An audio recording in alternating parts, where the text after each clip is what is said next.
Olá, boa noite a todos. Bem-vindo a mais um estudo GED, Grupo de Estudo da Doutrina Espírita, Espiritismo Brasil, sempre aqui em busca do conhecimento. E vamos dar continuidade no estudo do perispírito e continuidade em centros vitais. Importante entendermos todas as características, propriedades, funções do perispírito e a sua importância dentro do nosso processo evolutivo. A gratidão ao Carlos Luz, que está aqui com a gente, ao Paulo Lodi e a você que tem nos acompanhado.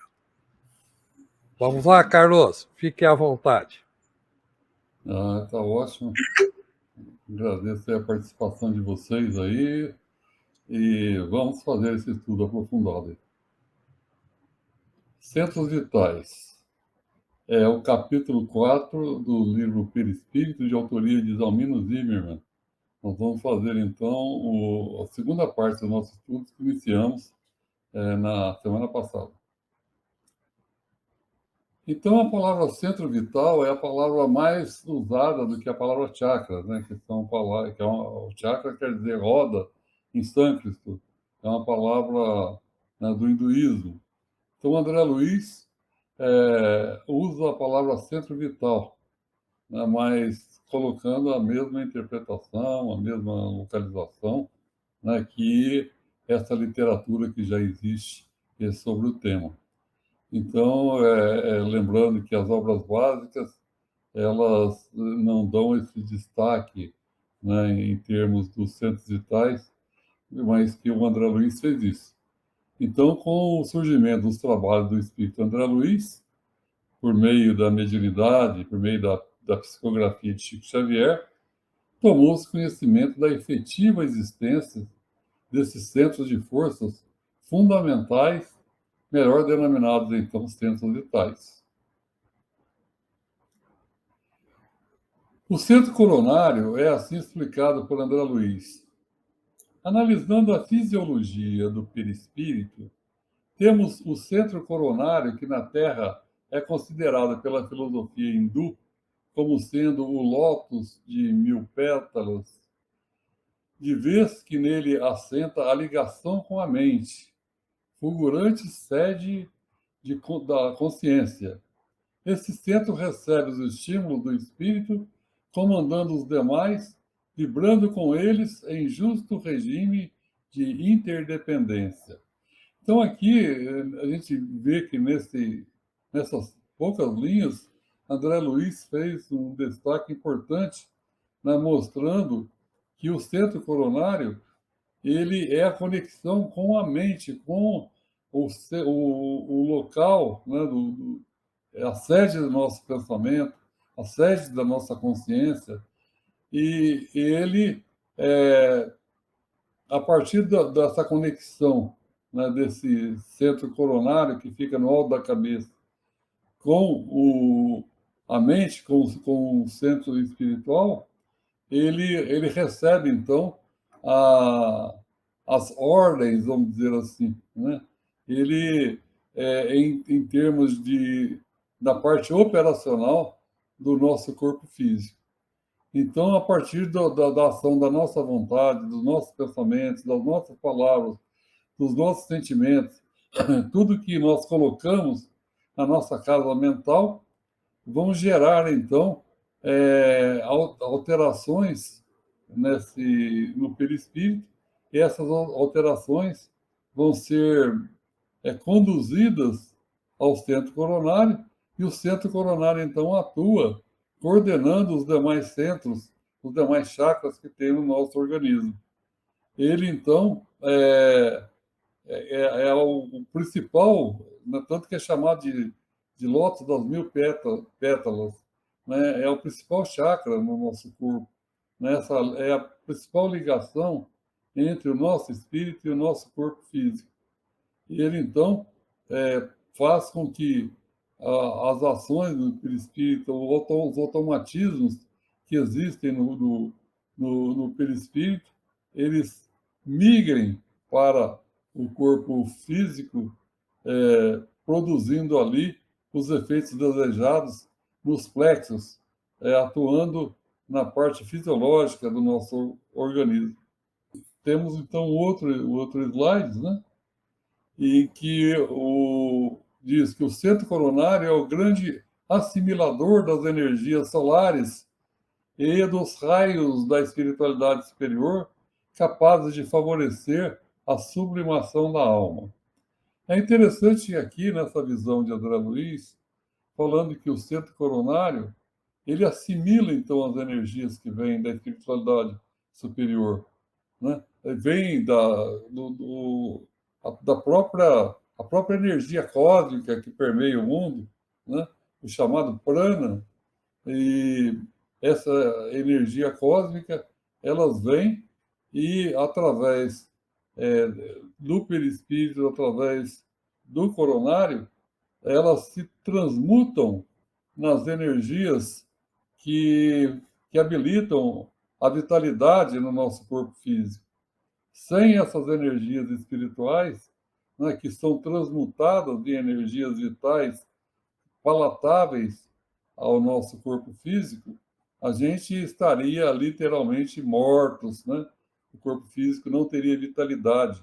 O nosso corpo físico seria um cadáver. A presença da vitalidade no nosso corpo, ela é originária, então, do espírito, é originária dessa energia cósmica que vem pelo chakra coronário e é redistribuída pelos outros chakras e vitalizando o nosso corpo, né? Então, o André Luiz aí nos revela que esse chakra, ele é um transdutor, né? Em física ou em tecnologia, nós dizemos que transdutor é alguma coisa que transforma um tipo de energia em outro, né?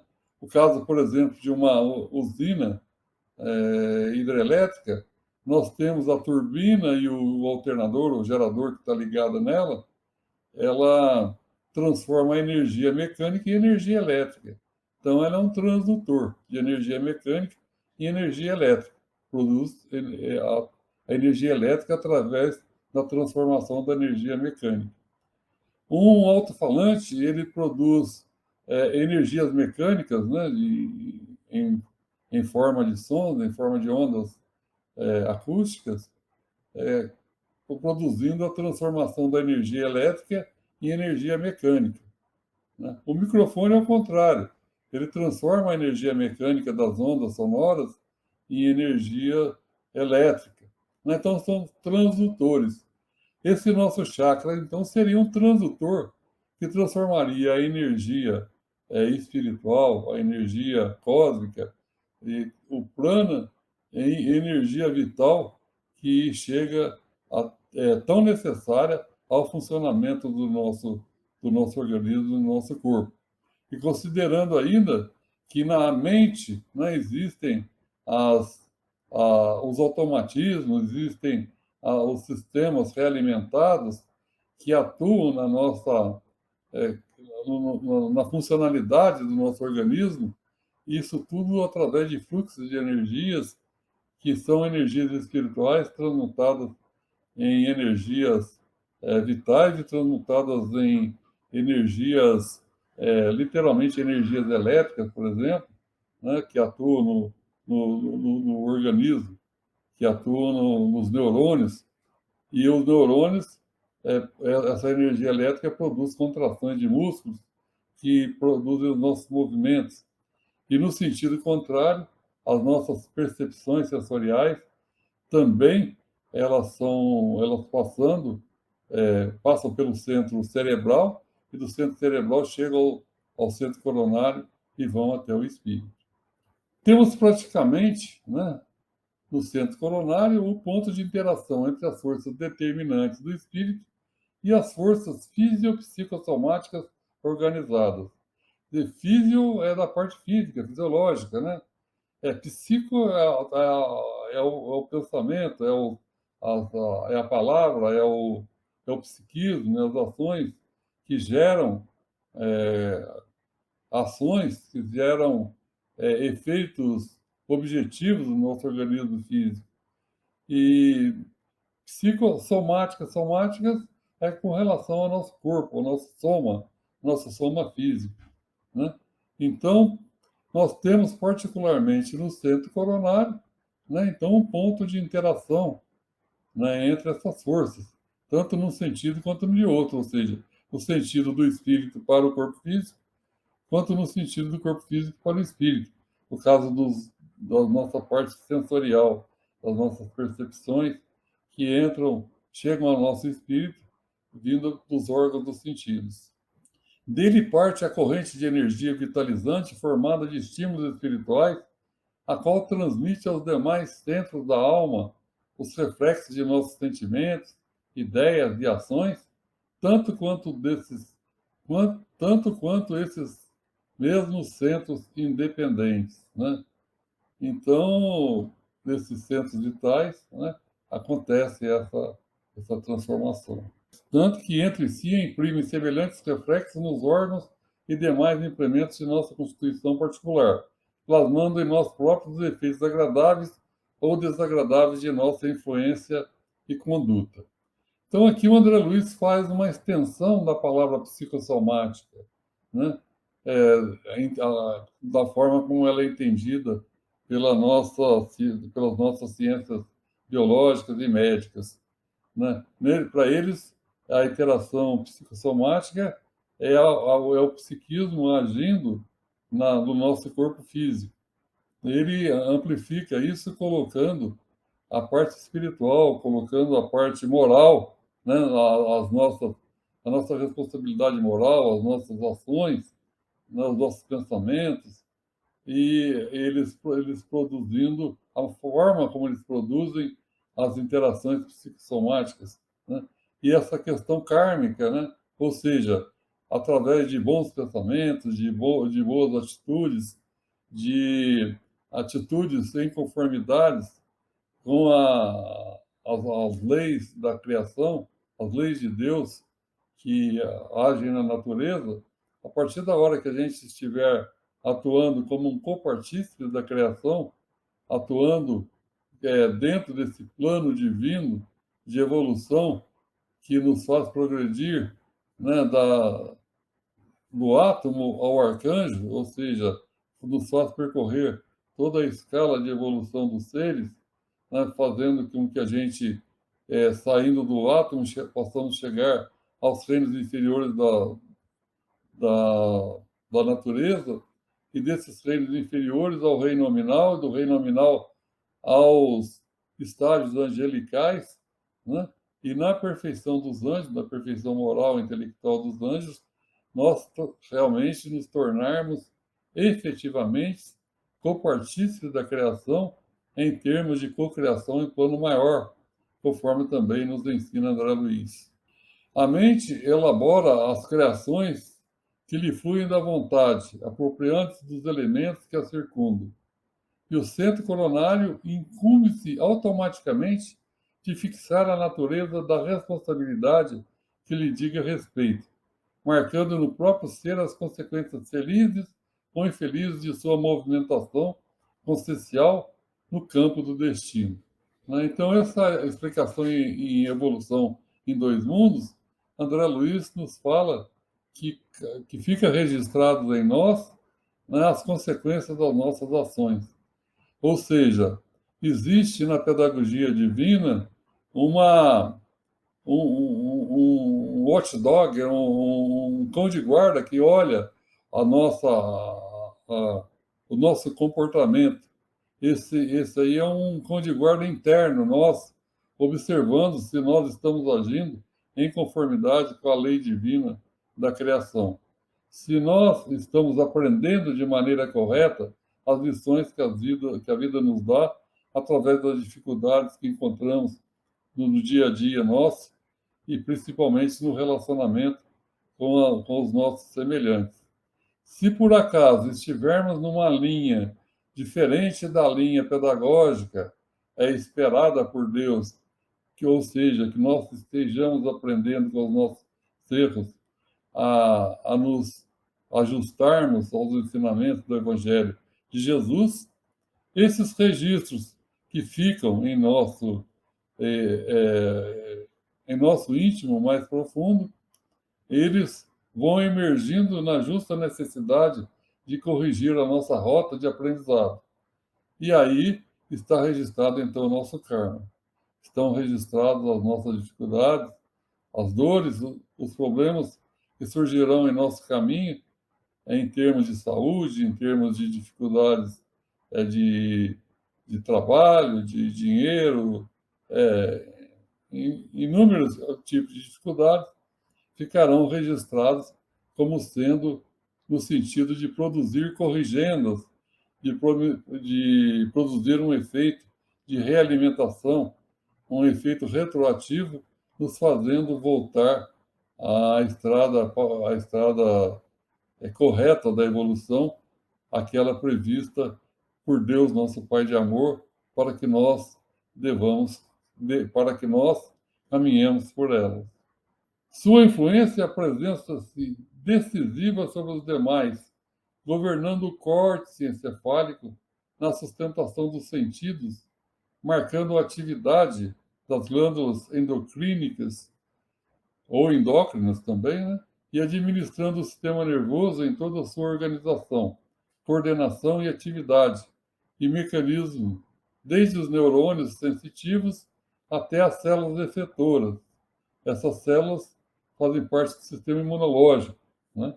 Evolução em dois mundos. Mais uma contribuição de André Luiz à nossa ciência acadêmica, que cada vez mais chega perto dos ensinamentos, das definições que André Luiz dá, né? Então, ele fala em córtex, em cortiça. A palavra córtex, ela quer dizer cortiça, né? Originalmente em latim, e a partir dessa... É a camada externa, né, do cérebro, a camada que desenvolveu, por último, né, no nosso processo evolutivo. Então, ali, o sistema, esse centro coronário, ele atua no córtex, fazendo uma interface com os neurônios e passando informações e recebendo informações deles, e recebendo principalmente a parte sensorial, e tendo também, através desse córtex, as ações motoras necessárias para produzir as contrações musculares, produzirem as nossas ações. Há uma íntima relação, não é? Uma perfeita sincronia de atividades entre o centro coronário e cerebral, esclarece André Luiz, né? Aí vale uma comparação, uma metáfora importante, né? O centro cerebral, ele reflete o que acontece no centro coronário, né? A parte de operacionalizar as ordens do centro coronário cabe ao centro cerebral, né? Ele seria como se fosse um chefe, aquele chefe que segue estritamente as ordens do seu superior ou do dono da empresa. Se o dono falou faz isso, ele faz. Ele não contesta, né, se aquilo está certo ou não está certo, né? Que o nível de decisão acontece na contraparte espiritual do ser, na mente. E dali, nessa integração com o centro coronário, vem pronta as informações, as ideias, as decisões que chegam, então, ao centro cerebral. E esse centro cerebral, ele atua operacionalizando, então, fazendo com que essas ordens sejam decodificadas em termos de ações no aspecto dos neurônios e nos aspectos das glândulas endócrinas que nós temos no nosso organismo. Por intermédio do coronário, a mente utiliza do cerebral, que lhe recolhe os estímulos, transmitindo impulsos, avisos, ordens e sugestões mentais aos órgãos, tecidos e células do corpo, né? Então, é interessante que a gente pensa que um pensamento, ele não tem um efeito objetivo no organismo. Isso aí pode ser observado, inclusive, que não é verdade. Pode ser observado de maneira objetiva, né? A pessoa, a partir da hora que ela começa com ideias negativas, com ideia de, hoje eu não acordei bem, eu estou me arrastando, estou sentindo que a coisa não está boa.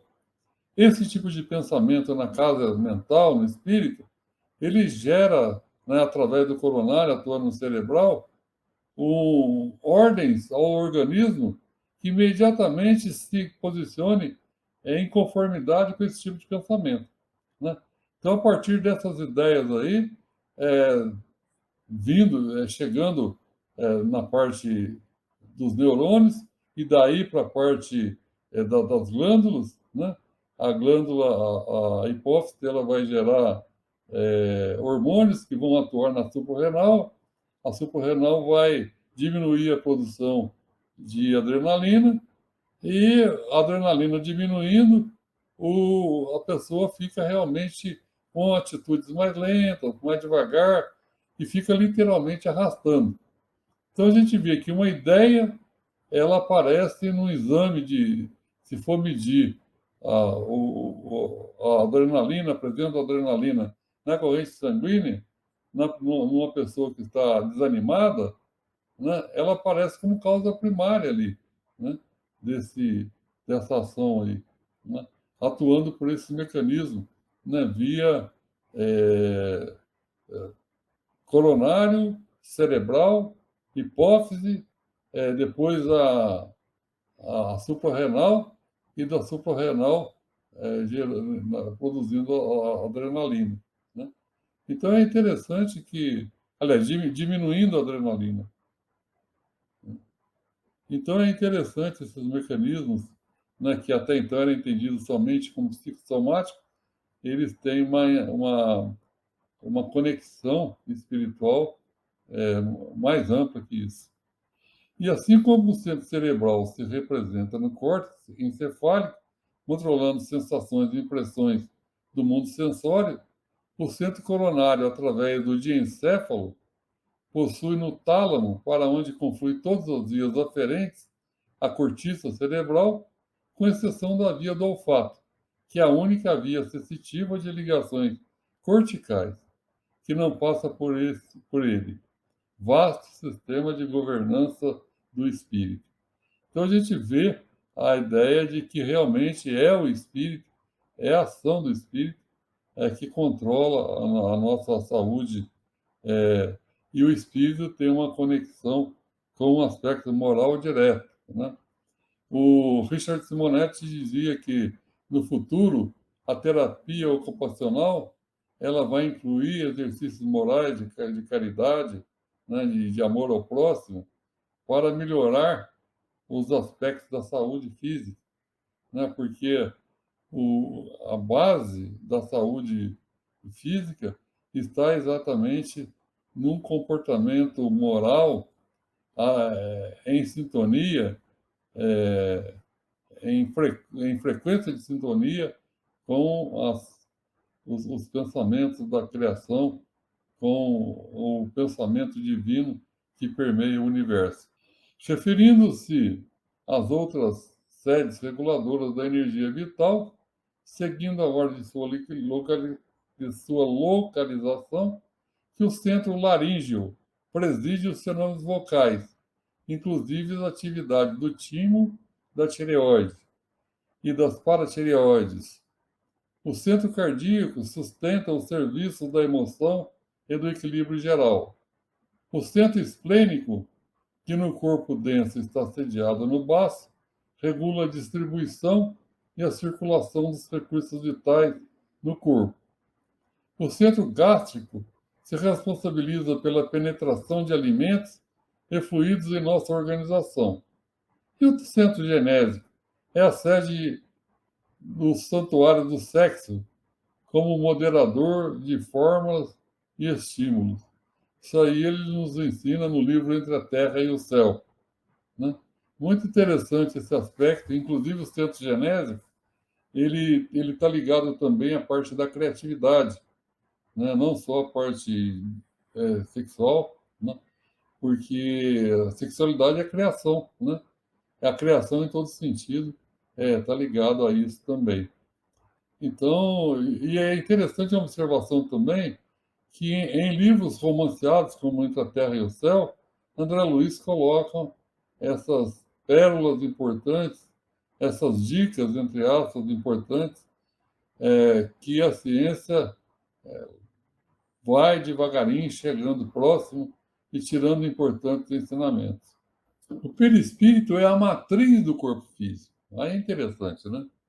É ele que faz refletir no corpo físico é, a sua. Ele projeta no corpo físico. Né? Seria como o Emmanuel faz uma comparação com o projetor, né? É um tipo de projetor de slide, o antigo projetor de slide. Você joga a luz no slide e o slide é projetado na parede. Então, o perispírito também projeta no nosso organismo físico as suas as condições que esse organismo deve ficar, com mais saúde, né? Atuando, produzindo saúde, produzindo recuperação da saúde, ou atuando de maneira que gere situações que produzam corretivos, né, em termos de mudanças de comportamento, fazendo com que a pessoa tenha um comportamento mais moralizado e tomando como referência o moral o Evangelho de Jesus. Então, a organização anatomo-fisiológica do perispírito, do corpo físico, apenas reflete a realidade do perispírito. Cada célula do corpo denso corresponde a uma célula do corpo espiritual. Não existe uma pareação, existe uma equivalente, né? Uma equivalência entre o corpo espiritual e o corpo físico. Cada função orgânica corresponde a uma função perispirítica, e é sob o comando dos centros vitais do psicossoma, ou seja, do corpo espiritual, que se processa a interação energética entre ambas as estruturas. Ressalta André Luiz, são os centros vitais fulcros energéticos que, sob a direção automática da alma, imprimem às células a especialização extrema pela qual o homem possui no corpo denso e detemos todos no corpo espiritual em recursos equivalentes às células que produzem fosfato e carbonato de cálcio para a construção dos ossos, as que se distendem para a recobertura do intestino e as que se desempenham complexas, as que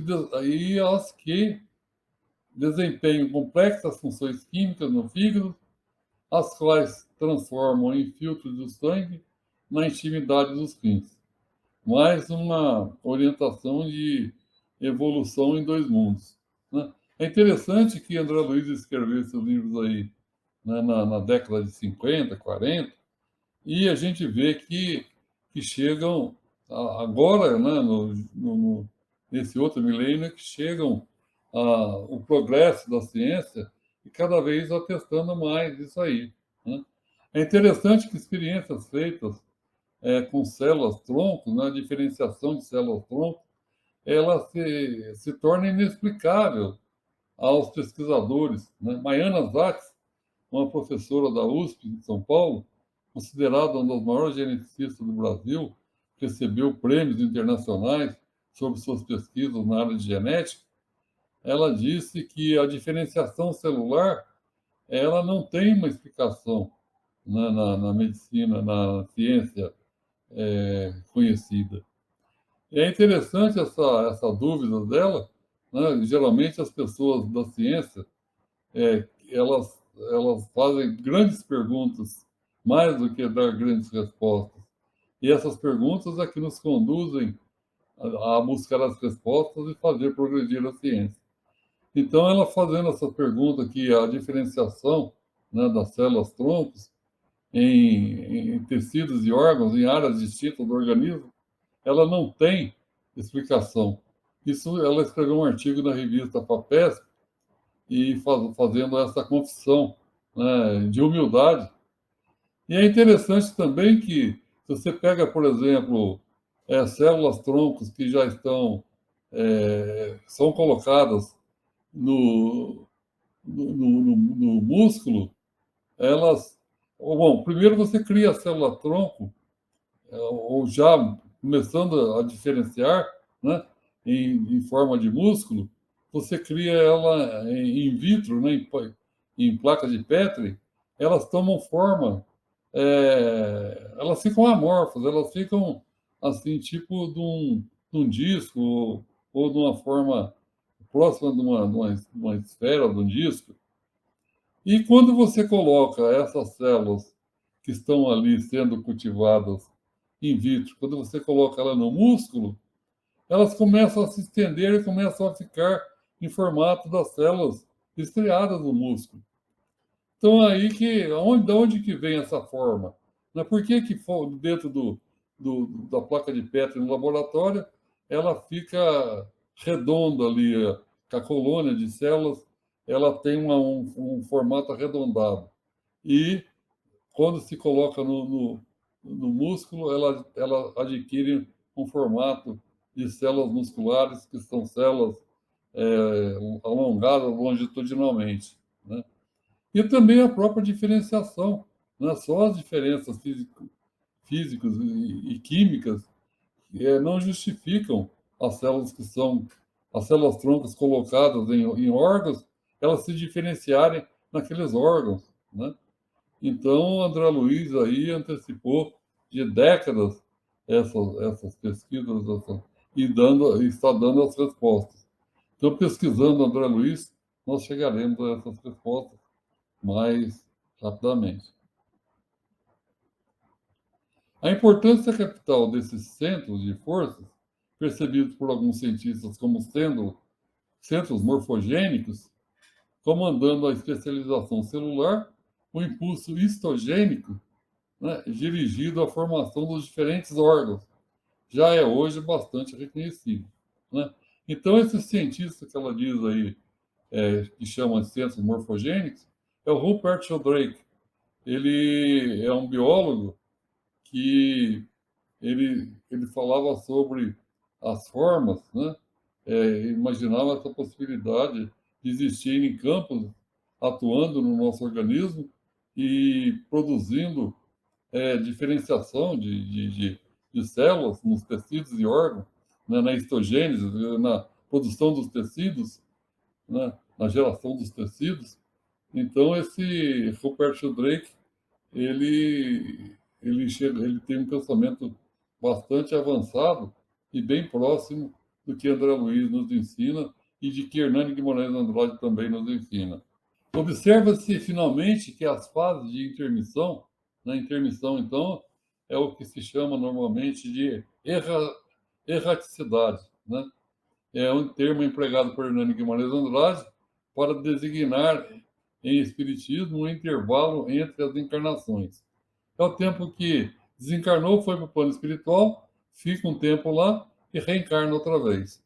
Esse tempo que fica no plano espiritual é o chamado tempo de intermissão, que, segundo o cálculo do Dr. Hernani, baseados em Emmanuel, baseados em observações, em ciência também, ele chegou à conclusão que no final do século XX estava em torno de 250 anos, em média, né? Esse tempo de intermissão. Tem espíritos que reencarnam rapidamente, né, com poucos meses ou anos, e tem espíritos que ficam 1000 anos na espiritualidade, na intermissão.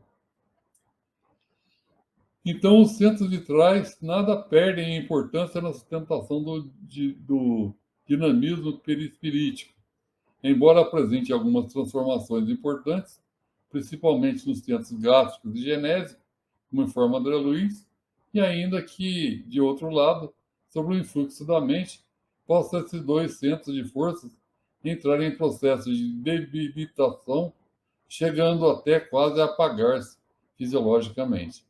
Então, essa informação dele é que chega no plano espiritual, né, no espírito desencarnado, ele tem aí esse centro de forças atuando, os chakras atuando no corpo espiritual, e só que os chakras o genésico e o gástrico, eles têm uma diferença de funcionamento aqui, né?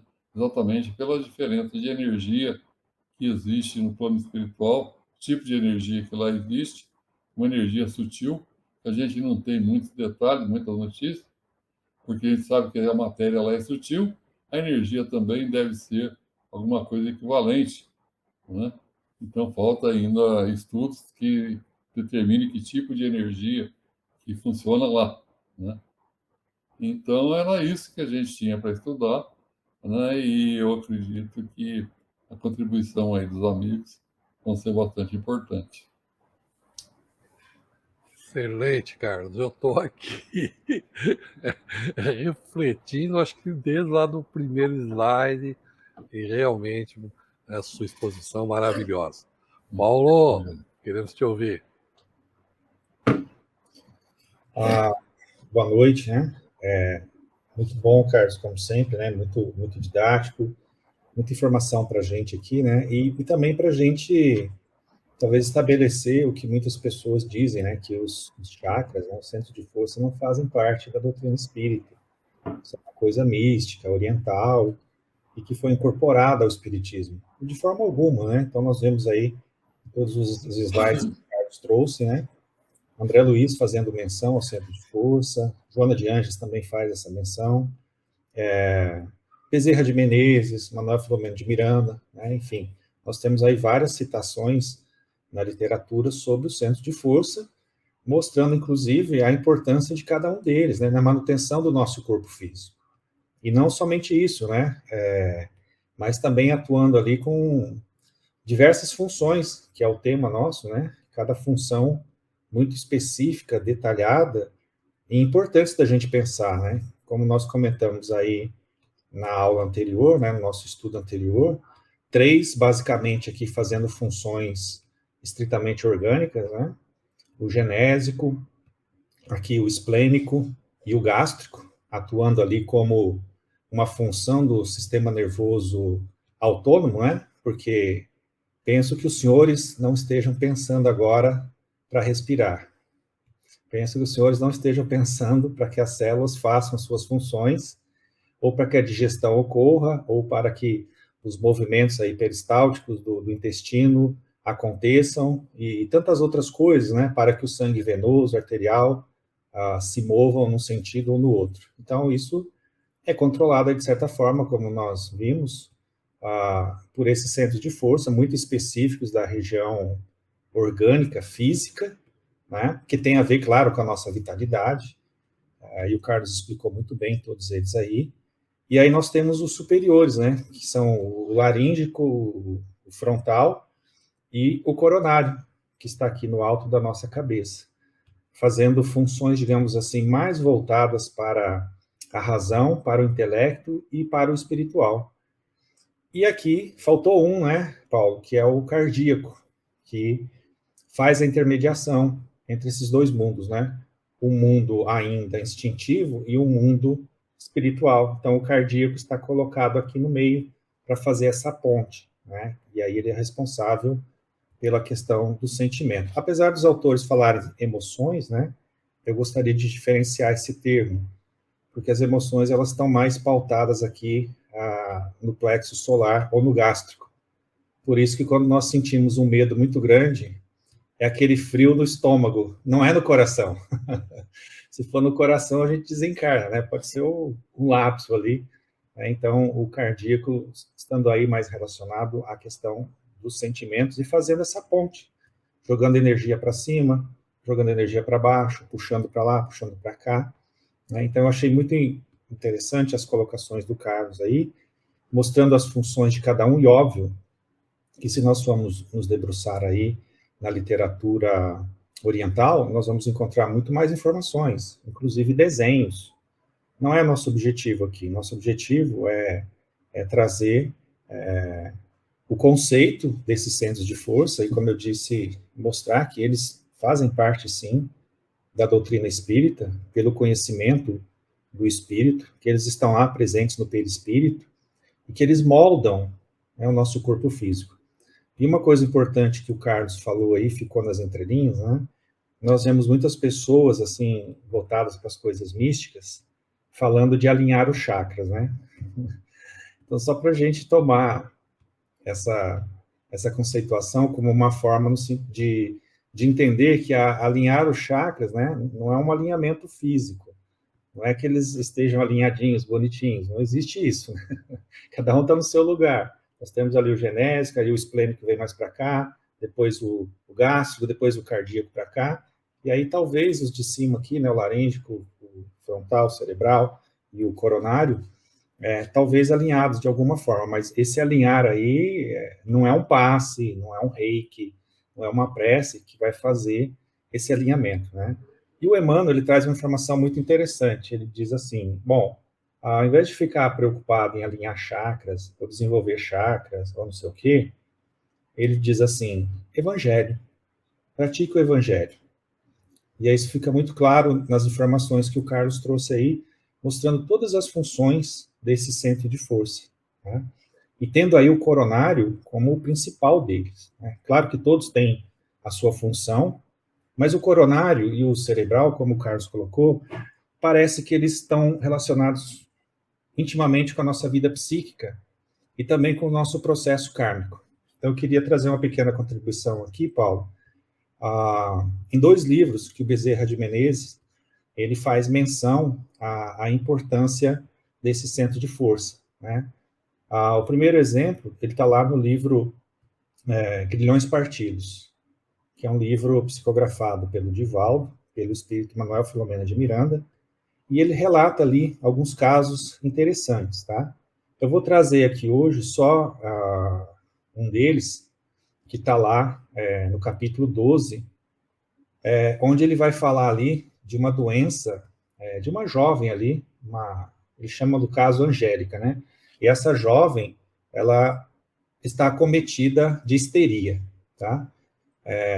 Todos nós já ouvimos falar da histeria, o Freud já fez vários estudos sobre a histeria, mas basicamente a histeria são aqueles sintomas, né, onde a pessoa apresenta ali muita irritação, do nada, insônia, dependência afetiva, emocional.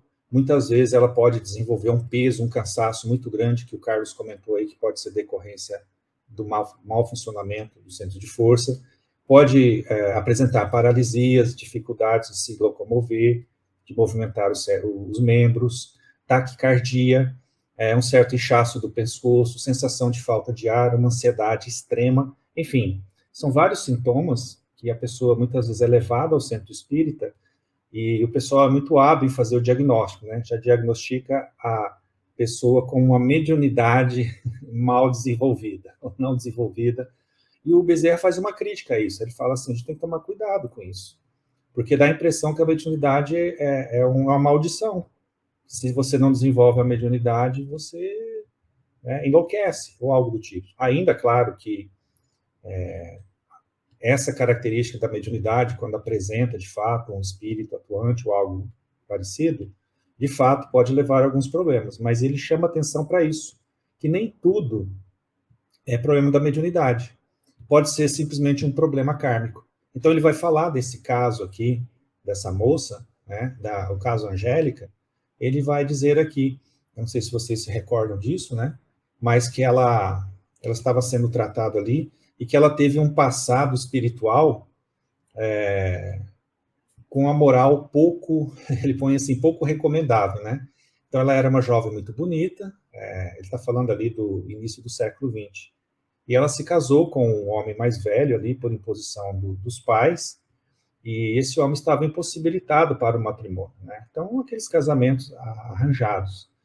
E aí, eles fizeram ali um acordo, e ela passou a desenvolver um certo comportamento. E o Bezerra comenta que se ela tivesse aproveitado esse comportamento de estar naquele casamento, ainda que de aparência, mas tivesse mantido uma moral coerente, adequada e tudo mais, ela resgataria alguns processos kármicos dela. Mas ela se entregou ali à delinquência e parece, né, ter se dedicado ali a vários abortos. não do marido, obviamente, que já não conseguia ali mais responder com a sua sexualidade. E aí, no quarto aborto, ela veio a desencarnar por conta de uma hemorragia que ela teve ali. E aí, quando ela chega no mundo espiritual, quem que ela encontra? Aqueles espíritos que ela havia abordado, cobrando, né, e fazendo ali várias cobranças acerca daquilo ali, né? Então, o Bezerra vai dizer aqui, né, que, e aí, a lei chama aqueles que desrespeitaram a mesma lei, né, para os devidos acertos. E aí ele comenta que, ao reencarnar, acabou se fixando ali, aqui que entra agora a questão, no centro coronário, onde está a nossa epífise, né, a glândula pineal, que é a veladora da sexualidade, todos os abusos cometidos anteriormente, né, porque é a pineal que responde pela mediunidade, pelos nossos impulsos sexuais. Quando atingimos ali a idade de 12, 13 anos, né, então essa glândula começa a secretar e ela responde por isso. Interessante que o coronário está ali fixado, né, parece que a epífise aí, né, ou a pineal, tem uma relação muito estreita, né, com esse centro de força. Então, Bezerra vai dizer que aí fixa-se ali, né, os gravames ali do passado, né, as coisas equivocadas do passado, os abusos cometidos, e aí foram sendo revelados à medida que a puberdade, aí vem, ativava o centro genésico, tá? Que está ali intimamente ligado, né, com a glândula pineal, produzindo esse estado de histeria e fazendo com que inconscientemente, né, todas aquelas memórias infelizes do passado, vindo do inconsciente profundo para a consciência atual, acabasse resultando ali em crises, né, de ansiedade, enfim, todas aquelas sensações pavorosas, e o relembrar, né, diz aqui o Bezerra, inclusive daqueles momentos onde ela passou no umbral, né, onde ela sofreu bastante e que a pessoa tem a sensação de estar revivendo aquilo, né, como se fosse uma crise de pânico, realmente, né. Então, olha que interessante, Paulo, né, fixa-se ali no coronário, e aí, como o Carlos bem colocou, e o cerebral só executa. Então, está ali o comando superior da mente, né, o coronário traz ali, e o cerebral passa a executar nas suas diversas funções, na genésica, no sistema nervoso, autônomo, central, enfim, todos esses processos aí que o Carlos bem colocou, né. E aqui é interessante, né, que o Bezerra relata que, além da obsessão que poderia acontecer, o fato é de auto-obsessão, né, a culpa que trazemos esculpida aí no inconsciente, que se fixa ali realmente nesse centro de força, ao que parece, né, na mente, que vai traduzir ali para o cerebral. Para não me alongar muito aqui, Paulo, eu vou falar rapidamente do outro caso, que é o caso que o Manuel Filomena de Miranda também relata no livro Nas Fronteiras da Loucura. Está lá na parte 23, né, que é o caso ali de um fenômeno de, como nós falamos aqui do perispírito, né, de modificação perispiritual, onde o indivíduo está ali na forma de um animal. E aí, o Bezerra de Menezes comenta aqui que o amigo espiritual que estava trabalhando com eles lá, ele chama lá o Genésio Duarte, né, começa a aplicar os passes de desmagnetização no centro coronário e cerebral do espírito, o Manuel, que estava incorporado lá ao Jonas, que era o médium, justamente para desfazer, né, a ideia cristalizada. Então, onde é que estava essa ideia, né, Carlos? Estava lá imantada no centro coronário. E aí ele começa a aplicar os passes no espírito ali imantado ao médium, e aí o Manuel Filomeno comenta, né, que à medida que as energias ali eram dispersadas, principalmente do centro cerebral, saía ali um fio, uma substância negra, pegajosa, né, com um cheiro muito ruim, né, e aí saía do coronário ondas vibratórias pesadas e densas também, que iam diluindo à medida que elas saíam ali do centro, né, que era o coronário. E aí ele comenta, né, que o espírito ali, ele gritava, sentindo dor realmente, né, porque parecia que ele estava sofrendo uma cirurgia. E de fato estava, né, porque todas aquelas ideias pessimistas, deprimentes que estavam imantados ali pela hipnose, né, daqueles companheiros das trevas, que nós já falamos aí do livro Libertação, elas estavam vivas ali, realmente modificando o seu perispírito. E aí ele vai, aos poucos ali, né, fazendo com que o seu perispírito ele volte, não vou dizer aqui, não posso afirmar isso, né, a sua forma humana, né, mas que provavelmente numa forma onde ele possa estar preparado agora para reencarnar, para que aí o perispírito possa ser agora moldando um novo corpo, o corpo possa absorver de certa forma as impressões perispirituais e reequilibrar não somente o perispírito, né, Paulo, mas os centros de força também, para que, como o Carlos colocou aí, o coronário principalmente possa fixar-se aí nos planos superiores.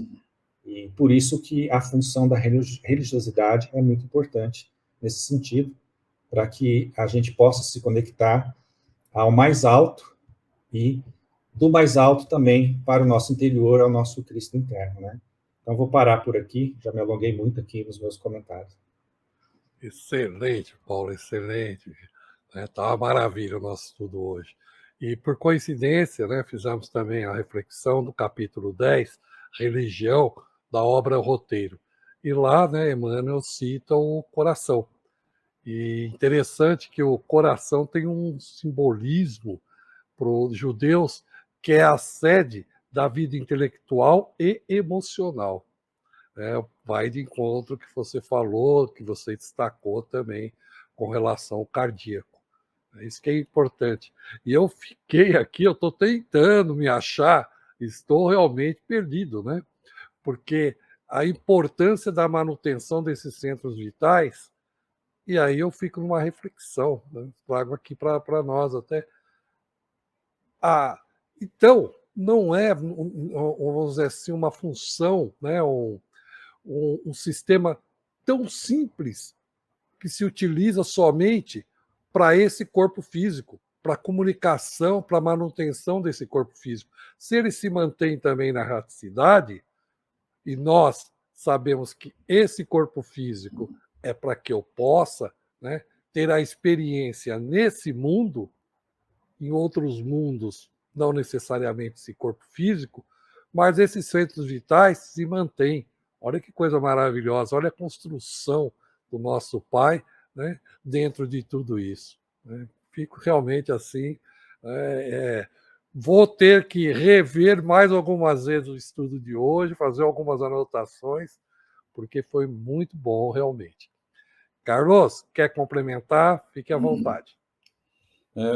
Foi ótimo essas referências aí do Paulo Lodge, né? Ele aprofundou bem as questões, né? Ampliou bem os comentários. E é interessante também, eu estava refletindo aqui, quando nós aplicamos um passe, ou quando nós estamos consternados com uma situação, né, e fazemos uma oração em favor de alguém, né, em que a gente não tenha nenhuma vantagem, que a gente simplesmente queira fazer o bem, aí, toda essa energia que a gente suga, né, que a gente puxa do plano espiritual em nosso pensamento, em nossa intenção, em nossa oração de ajudar, ela vem, ela é transformada em energia que atua ali também e a gente produz essa irradiação, né, e que chega e que gera os resultados que a gente quer, né? Porque sendo a mente a sede da vontade e tendo essa capacidade que o centro coronário tem, né, de ser transdutor de energias superiores, a partir da hora que a gente mentaliza alguma coisa, algum trabalho no bem, a gente produz, então, esses efeitos, né, com a nossa intenção, com a nossa vontade, né, principalmente no caso de cura, né, ver uma pessoa em situação de sofrimento, de dor, né, você fazendo uma oração contrita, bem, é, uma introspecção muito grande, né, evocando essas forças do mais alto, ali com certeza você vai mobilizar um recurso muito poderoso que vai atuar no seu perispírito, vão produzir essas energias e elas vão buscar trazer esse equilíbrio para essa pessoa onde ela está. Um outro aspecto também de comentário, né, que o Paulo falou aí, né, essa questão da gente estar no plano espiritual, né, os chakras estarem funcionando, né? A gente vai precisar deles depois, quando reencarnar também, então eles continuam. E além do que também a nossa mente, os nossos registros que nós temos em termos do nosso espírito, e ele tem toda a nossa experiência biológica ao longo das encarnações. Se a gente foi vacinado aqui agora do Covid, a gente na outra encarnação, se a gente tiver contato com o Covid, esse efeito da vacina vai com certeza atuar lá, porque o perispírito registrou e passou a fazer parte dessa governança que o espírito tem sobre o corpo físico. Essa homeostase, esse sistema autorregulado que nós temos, ele é baseado em experiências registradas, né, que está no nosso corpo espiritual como um todo.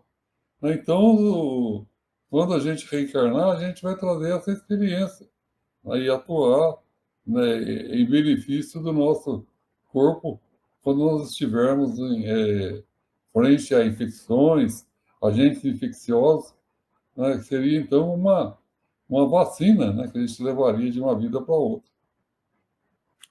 Grave, Carlos.